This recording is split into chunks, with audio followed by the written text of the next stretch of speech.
Francis Levert, spécialiste de la politique africaine et des questions de droits internationaux, assomme Laurent Gbagbo. À propos de la demande de passeport de l'ancien président, pour rentrer dans son pays, Levert répond sans détour et clôt le débat. Il sait très bien qu'il ne peut pas rentrer en Côte d'Ivoire. Même si le président Ouattara lui donne un passeport diplomatique ivoirien. Il fait ça, juste pour affaiblir Afin Guessan, le président du parti FAPI.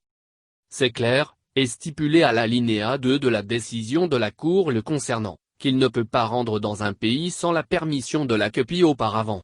Ensuite, il ne peut pas aller dans les pays qui refusent de collaborer avec la Cour. Donc c'est clair et net.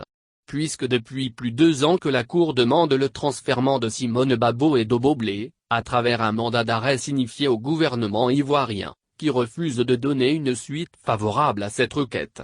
Comment pensez-vous, sincèrement, que la Cour va permettre que Laurent Gbagbo, dont le procès n'est pas terminé, aille dans un pays, même si son pays, où les autorités ont clairement signifié qu'ils ne livreront plus personne à la CPI? La Cour n'acceptera jamais de donner cette autorisation à Laurent Gbagbo. C'est juste de la communication, pour se rendre important dans un processus qui le dépasse.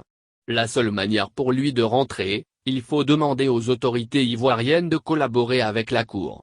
Et de ce cas, il demande de facto que l'État de Côte d'Ivoire transfère Simone et Obo Blé, et comme ça, la Cour lui permettra de rentrer sans problème dans son pays. Et je vous rappelle que c'est Laurent Gbagbo qui a été le premier président ivoirien à prendre contact avec la Cour pénale, 14 avril 2003, pour demander que la CPI vienne enquêter en Côte d'Ivoire. Donc le débat est clos. C'est à cause de Afi qu'il fait tout ça.